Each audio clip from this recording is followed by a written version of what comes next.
ഇത് ഫെബ്രുവരിയിൽ വരുന്ന വസന്തകാലം. ചുറ്റിലും കാണാൻ നല്ല ഭംഗിയുണ്ടായിരുന്നു. വൈകുന്നേര സമയം മൂങ്ങ അപ്പോഴാണ് കണ്ണു തുറന്നത്. അപ്പൊ അതൊരു കാര്യം കണ്ടു. നിങ്ങൾ എല്ലാവരും ഇവിടെ വന്നതിന് ഒരുപാട് നന്ദി. നിങ്ങൾക്കറിയാമോ നിങ്ങളെ എന്തിനാണ് വിളിച്ചിരിക്കുന്നതെന്ന്? മൂങ്ങ അതിന്റെ കണ്ണു തുറന്ന് നോക്കിയതും അതുണ്ടായിരുന്ന മരത്തിന് താഴെ ഒരുപാട് മൃഗങ്ങളും പറവകളും ഉണ്ടായിരുന്നു. എല്ലാ കാട് നിവാസികളും കേട്ടോളൂ, നാളെ ചോട്ടുമാനിന്റെ പിറന്നാളാണ്. എല്ലാ വർഷത്തെയും പോലെ ഈ വർഷവും നമുക്ക് എല്ലാവർക്കും പാർട്ടി നടത്തണം. ഇത് സന്തോഷം തരുന്ന വാർത്തയാണ്. ശരി, ഞങ്ങൾ എല്ലാവരും പുലരുമ്പോൾ നദിയുടെ അടുത്തേക്ക് വന്നേക്കാം.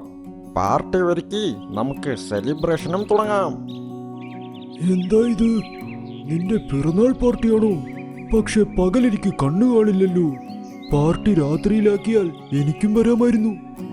ഇല്ല, അങ്ങനെയൊന്നും ചെയ്യാൻ പറ്റില്ല. നമ്മൾ മനുഷ്യരല്ല, കാട്ടുവാസികളാണ്. നിനക്ക് വേണ്ടി രാത്രി പാർട്ടി വെക്കാൻ പറ്റില്ല. പാർട്ടി പകലിലേ നടക്കൂ.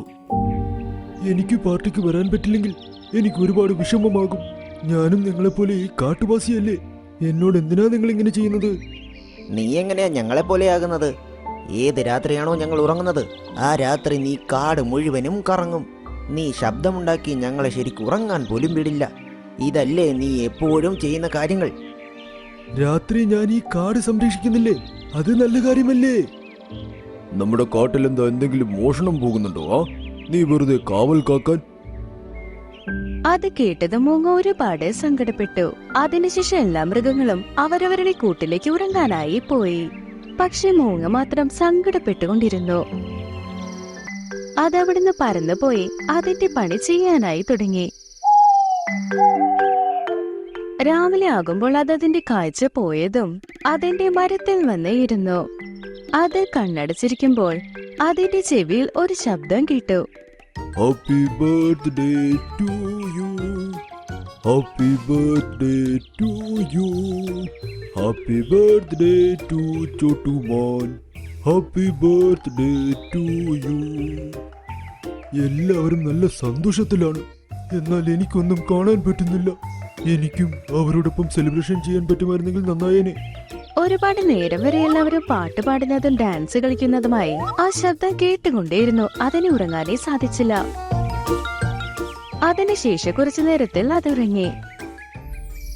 രാത്രി ആയതും അത് കണ്ണു തുറന്നു അവിടെ നിന്ന് പറന്നു പോയി. എന്റെ അവസ്ഥ കണ്ടില്ലേ? എന്നെ സുഹൃത്തുക്കൾ മനസ്സിലാക്കുന്നില്ല. ഞാൻ ഉണർന്നിരിക്കുമ്പോൾ ആരെങ്കിലും എന്റെ കൂടെ കറങ്ങിയായിരുന്നെങ്കിൽ കൊള്ളാമായിരുന്നു. ഇതിനെക്കുറിച്ച് ആലോചിച്ചുകൊണ്ട് അത് പറന്നു പോയിക്കൊണ്ടേയിരുന്നു. അതിനുശേഷം അത് പുഴയിലേക്ക് പറന്നു പോയിക്കൊണ്ടിരിക്കെ അതൊരു കാര്യം കണ്ടു. അയ്യോ, രാത്രി കുളത്തിന്റെ അടുത്ത് ആരാണിത്?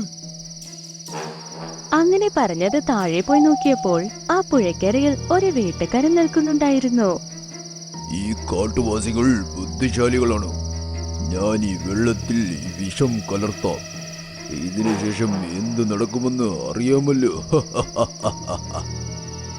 അങ്ങനെ പറഞ്ഞവൻ ആ കുളത്തിന്റെ വെള്ളത്തിൽ കുറച്ച് പൊടി കലക്കി. അതിനുശേഷം സന്തോഷിച്ചു. നേരം വെളുക്കുമ്പോൾ മുഴുവൻ വെള്ളവും വിഷമായി മാറും. വൈകുന്നേരമായാൽ വിഷം നിർവീര്യമാകും. അപ്പോൾ മയങ്ങിക്കിടക്കുന്ന ഒരുപാട് മൃഗങ്ങളെയും കിട്ടും. അതിനുശേഷം അവരെയും കൊണ്ട് ഞാനങ്ങ് പോകും. റിങ്കു വേട്ടക്കാരാ, നിന്റെ ബുദ്ധി തകർക്കാനാകില്ലടാ. അങ്ങനെ പറഞ്ഞ വേട്ടക്കാരൻ അവിടെ നിന്ന് പോയി. ഇപ്പം മൂങ്ങ സങ്കടപ്പെടാൻ തുടങ്ങി. ഇവൻ വെള്ളം വിഷമാക്കി മാറ്റിയല്ലോ. ഇത്രയും വലിയ കാട്ടിൽ ഈ വെള്ളം കുടിക്കരുതെന്ന് ഞാൻ എത്ര പേരോട് പറഞ്ഞു നടക്കും. ഇവിടെ ഇരുന്നാൽ രാവിലെ പുലരുമ്പോൾ എനിക്ക് കണ്ണും കാണില്ലല്ലോ. അപ്പോൾ ആരെങ്കിലും ഈ വെള്ളം കുടിക്കാൻ വേണ്ടി വന്നു കഴിഞ്ഞാൽ എനിക്ക് കണ്ണു കാണില്ലല്ലോ. ഞാൻ ഈ കാടിനെ എങ്ങനെ രക്ഷിക്കും? എനിക്ക് ഒരു പിടിയും കിട്ടുന്നില്ലല്ലോ. അങ്ങനെ മൂങ്ങ എത്ര ആലോചിച്ചിട്ടും അതിനൊരു വഴിയും കിട്ടിയില്ല. അങ്ങനെ ആലോചിച്ചാലോചിച്ച് രാവിലെയായി. സൂര്യപ്രകാശം വന്നതും മൂങ്ങയുടെ കണ്ണു കാണാതായി. ഇപ്പൊ അതിന്റെ സങ്കടവും കൂടി. എനിക്ക് ആരെയും കാണാൻ പറ്റില്ല. എന്നാൽ അവർക്ക് എന്നെ കാണാം, കേൾക്കാം. ഞാൻ എന്ത് ചെയ്യുമെന്നാൽ ഒരു വാക്ക് തന്നെ പറഞ്ഞുകൊണ്ടേയിരിക്കും. ആരെങ്കിലും വന്നു കഴിഞ്ഞാൽ മനസ്സിലാകും. അപ്പോൾ അവർ ഈ വെള്ളവും കുടിക്കില്ല. അങ്ങനെ പറഞ്ഞത് കുളത്തിന്റെ അടുത്ത് തന്നെ ഇരുന്നു കൊണ്ട് ഒരുപാട് ഉറക്കെ ബഹളം വെച്ചു. കുളത്തിലെ വെള്ളത്തിൽ ഈ വേട്ടക്കാരൻ വിഷം കലർത്തി. ആരും ഈ വെള്ളം കുടിക്കരുതേ. രാവിലെ വെള്ളം ശരിയായി മാറും, അതിനുശേഷം കുടിക്കൂ. അങ്ങനെ മൂങ്ങ വീണ്ടും വീണ്ടും പറഞ്ഞുകൊണ്ടേയിരുന്നു. കുറച്ചു നേരം കഴിഞ്ഞ് ഒരു ആന അവിടെ വെള്ളം കുടിക്കാനായി വന്നു. അപ്പൊ മൂങ്ങ പറയുന്നത് ആ ആന കേട്ടു. എടാ മൂങ്ങേ, നിനക്കെങ്ങനെ അറിയാം ഞാൻ വെള്ളം കുടിക്കാനാണ് വരുന്നതെന്ന്? നിനക്ക് പകലിൽ കണ്ണു കാണില്ലല്ലോ. നിങ്ങൾ എപ്പോൾ വന്നെന്നേ എനിക്കറിയില്ല. ഞാൻ ഒരുപാട് നേരമായി ഇങ്ങനെ പറഞ്ഞുകൊണ്ടേ നിൽക്കുക, ആരും ഇവിടെ വന്ന് മയങ്ങി പോകരുതെന്ന്. സീബ്ര, കുരങ്ങൻ, മാൻ എല്ലാവരും കേട്ടു. മൂങ്ങച്ചേട്ടാ, നിങ്ങൾ ഈ കാട്ടുവാസികളെ മുഴുവനും രക്ഷിച്ചിരിക്കുന്നു. ഇനി ഇങ്ങനെ അലറേണ്ട ആവശ്യമില്ല. ആരെങ്കിലും ഈ വെള്ളം കുടിക്കാൻ വന്നാൽ ഇനി ഞങ്ങൾ അവരോട് പറഞ്ഞോളാം, കേട്ടോ? ആ ശരി ശരി, നന്ദി. അതിനുശേഷം അവരെല്ലാവരും മൂങ്ങയോടൊപ്പം ചേർന്ന് ആ കുളക്കരയിൽ തന്നെ നിന്ന് ആരെങ്കിലും അവിടെ വെള്ളം കുടിക്കാൻ വന്നാൽ അവരോട് കാര്യങ്ങൾ പറഞ്ഞുകൊണ്ടിരുന്നു. അങ്ങനെ മുഴുവൻ കാടിനും ആ കാര്യം മനസ്സിലായി. എല്ലാവരും മൂങ്ങയെ കുറിച്ച് ചിന്തിച്ച് സന്തോഷിച്ചു. നിനക്ക് ഒരുപാട് നന്ദി മൂങ്ങേ. ഇപ്പോൾ രാത്രിയായി, ഞങ്ങൾ എല്ലാവരും വീട്ടിൽ പോകുന്നു. നാളെ രാവിലെ വെള്ളം കുടിക്കാം. അങ്ങനെ പറഞ്ഞ എല്ലാ മൃഗങ്ങളും അവിടെ നിന്ന് പോയി. ഇപ്പോഴാണ് മൂങ്ങയ്ക്ക് സന്തോഷമായത്.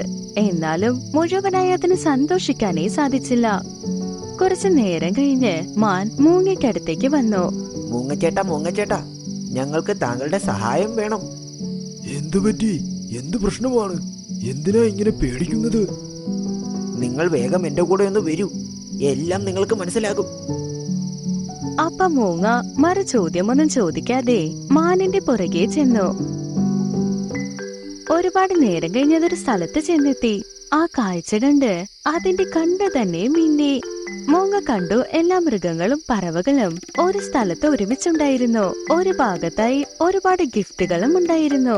എല്ലാവരും മൂങ്ങയെ കണ്ട് സന്തോഷമായി ചിരിച്ചു.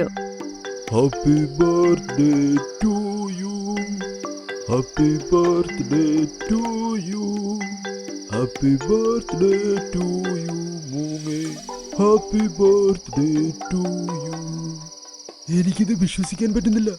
നിങ്ങൾ എന്റെ ബർത്ത്ഡേ സെലിബ്രേറ്റ് ചെയ്യുന്നു. ഞാൻ തന്നെ അത് മറന്നുപോയതാണ്.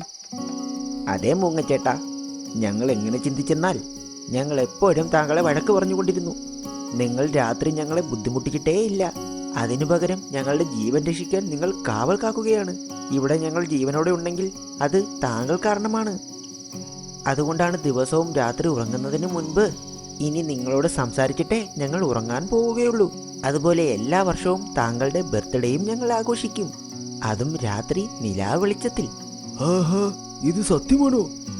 അതെ, സത്യമായിട്ടും. വാ, വന്ന് നിങ്ങളുടെ ഗിഫ്റ്റ് നോക്ക്. നിങ്ങൾക്ക് എന്തൊക്കെ കൊണ്ടുവന്നിരിക്കുന്നുവെന്ന്. അത് കേട്ട് മൂങ്ങ ഒരുപാട് സന്തോഷിച്ചു. അത് നന്നായി ചിരിച്ചുകൊണ്ട് അതിന്റെ സമ്മാനങ്ങളെല്ലാം തുറന്നു. മൂങ്ങ സന്തോഷിക്കുന്നത് കണ്ട് കാട്ടിലുള്ള എല്ലാ മൃഗങ്ങളും വളരെ സന്തോഷിച്ചു. പക്ഷെ ആ സമയത്ത് കാട്ടിലെ ഒരുത്തൻ മാത്രം വളരെ സങ്കടത്തിലായിരുന്നു. ഈ കാട്ടുവാസികൾ എത്ര ബുദ്ധിശാലികളാണ്. ഇവർ ഈ ദിവസം മുഴുവനും വെള്ളമേ കുടിച്ചില്ല.